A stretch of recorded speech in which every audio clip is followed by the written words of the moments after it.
ಇದೆಲ್ಲದರ ನಡುವೆ ಸ್ನೇಹಮಯಿ ಕೃಷ್ಣ ಮಾತಾಡಿದ್ದಾರೆ. ಸಿದ್ದರಾಮಯ್ಯನವರನ್ನ ಜೈಲಿಗೆ ಕಳಿಸೋ ತನಕ ನನ್ನ ಹೋರಾಟ ಮುಂದುವರಿಯುತ್ತೆ ಅಂತ ಹೇಳಿದ್ದಾರೆ. ನಾನು ಇಲ್ಲಿಗೆ ನಿಲ್ಲಿಸಲ್ಲ, ಇದನ್ನು ಮುಂದುವರಿಸ್ತೀನಿ. ಸಿದ್ದರಾಮಯ್ಯನವರು ಜೈಲು ಕಾಣೋ ತನಕ ನನ್ನ ಹೋರಾಟ ಮುಂದುವರಿಯುತ್ತೆ. ಇನ್ನು ಅವರನ್ನು ವಶಕ್ಕೆ ಪಡೆಯುವಂಥದ್ದು ತನಿಖಾಧಿಕಾರಿಯ ವಿವೇಚನೆಗೆ ಬಿಟ್ಟಿರುವಂಥ ಸಂಗತಿ.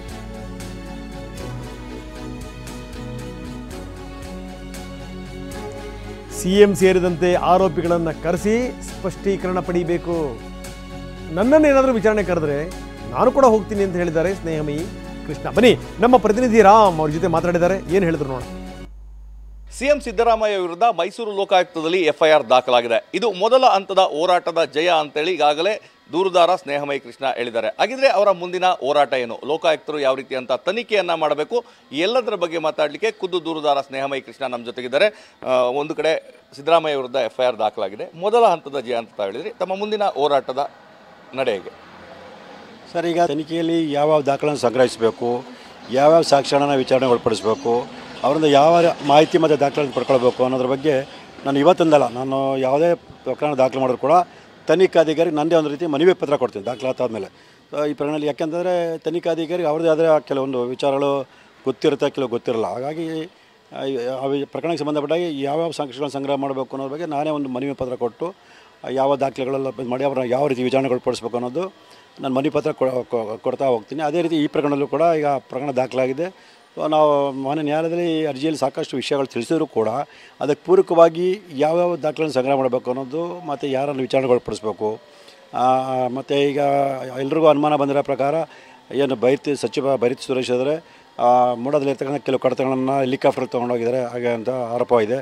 ಸೊ ಮೊದಲು ಅದಕ್ಕೆ ಬಗ್ಗೆ ಅವರು ಗಮನ ಕೊಟ್ಟು ಆ ಪ್ರಕರಣದ ಕಡತಗಳು ಎಲ್ಲಿದೆ ಅನ್ನೋದನ್ನ ಅವರು ತಮ್ಮ ವಶಕ್ಕೆ ತಗೊಳ್ಬೇಕಾಗತ್ತೆ. ಮತ್ತು ಕೆಲವು ದಾಖಲೆಗಳು ಏನು ಮಾನ್ಯ ನಿವೃತ್ತ ನ್ಯಾಯಮೂರ್ತಿ PN ದೇಸಾಯಿ ಅವರ ಬಳಿ ಕೊಟ್ಟಿದ್ದೀವಿ ಅಂತ ಹೇಳ್ತಾರೆ, ಆ ದಾಖಲೆನೂ ಕೂಡ ಅವರಲ್ಲಿ ತರಿಸ್ಕೊಳ್ಬೇಕಾಗತ್ತೆ.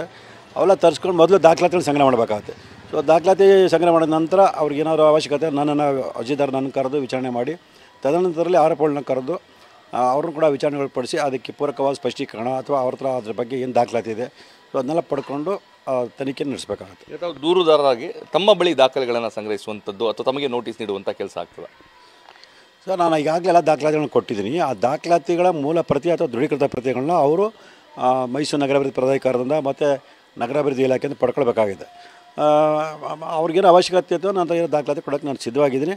ಸೊ ನಿನ್ನೆ ತನಿಖಾಧಿಕಾರಿ ಅದ್ರ ಬಗ್ಗೆ ನನ್ನ ಹತ್ರ ಮಾತಾಡಿದರೆ ಅವ್ರಿಗೆ ನಾನು ಹೇಳಿದ್ದೀನಿ, ನೀವು ಯಾವಾಗ ಕರೆದು ಕೂಡ ನಾನು ವಿಚಾರಣೆಗೆ ಹಾಜರಾಗ್ತೀನಿ. ಸೊ ನನ್ನಿಂದ ಆಗ್ತಕ್ಕಂಥ ಎಲ್ಲ ರೀತಿಯ ಸಹಕಾರನ ಕೊಡ್ತೀನಿ ನಾನು ಹೇಳಿದ್ದೀನಿ. ಸರ್, ನಾನು ಮೊದಲಿಂದನೂ ಕೂಡ ಈ ಪ್ರಕರಣ CBI ಕೊಡಿಸ್ಬೇಕು ಅನ್ನೋದು, ಯಾಕಂದರೆ ಇದು ಮಹತ್ವದ ಪ್ರಕರಣ. ಹಾಗಾಗಿ ನಾವು ಖಾಸಗಿ ದೂರದಲ್ಲಿ ಕೂಡ ನಾವು ಮನವಿ ಮಾಡ್ಕೊಂಡಿದ್ವಿ. ರಾಜ್ಯ ಸರ್ಕಾರದ ವ್ಯಾಪ್ತಿಗೆ ಒಳಪಡದೇ ಇರತಕ್ಕಂಥ ಸ್ವತಂತ್ರ ತನಿಖೆ ಸಂಸ್ಥೆಯಿಂದ ಅಥವಾ CBI ಸಂಸ್ಥೆಯನ್ನು ಮಾಡಿಸಿ ಅಂತ ಮನವಿ ಮಾಡ್ಕೊಂಡಿದ್ವಿ. ಸೊ ಜನಪ್ರತಿನಿಧಿ ವಿಶೇಷ ನ್ಯಾಯಾಲಯಕ್ಕೆ CBI ಕೊಡುವಂಥ ಅಧಿಕಾರ ಇಲ್ದಿರೋದ್ರಿಂದ ಅವರು ಲೋಕಾಯುಕ್ತಕ್ಕೆ ಆದೇಶ ಮಾಡಿದ್ದಾರೆ. ಸೊ ನಾವು CBI ಕೊಡಿಸೋ ಹಿನ್ನೆಲೆಯಲ್ಲಿ ನಾವು ಈಗಾಗಲೇ ನಿನ್ನೆ ನಮ್ಮ ವಕೀಲರ ಮುಖಾಂತರ ಮಾನ್ಯ ಉಚ್ಚ ನ್ಯಾಯಾಲಯಕ್ಕೆ ಅರ್ಜಿಯನ್ನು ಸಲ್ಲಿಸಿದ್ದೀವಿ.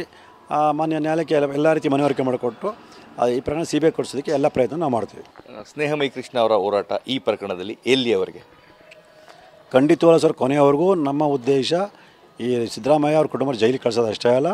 ಸಿದ್ದರಾಮಯ್ಯನಂಥ ಪ್ರಭಾವಿ ವ್ಯಕ್ತಿಗಳು ತಮ್ಮ ಅಧಿಕಾರವನ್ನು ದುರ್ಬಳಕೆ ಮಾಡಿಕೊಂಡು ಆ ಮೈಸೂರು ನಗರಾಭಿವೃದ್ಧಿ ಪ್ರಾಧಿಕಾರದ ಅಕ್ರಮವಾಗಿ ಏನು ಸಾವಿರಾರು ನಿವೇಶನವನ್ನು ಪಡ್ಕೊಂಡಿದ್ರೆ ಆ ಎಲ್ಲ ನಿವೇಶನಗಳು ಮೈಸೂರು ನಗರ ಪ್ರಾಧಿಕಾರಕ್ಕೆ ವಾಪಸ್ ಬರಬೇಕು, ಅರ್ರಾಪಲನೆಯೊಳಗೆ ಅದು ತಲುಪಬೇಕು. ಅಲ್ಲಿವರೆಗೂ ಕೂಡ ನಿರಂತರವಾಗಿ ಸ್ನೇಹಮಯಿ ಕೃಷ್ಣ ಹೋರಾಟ ಮಾಡ್ತಾರೆ.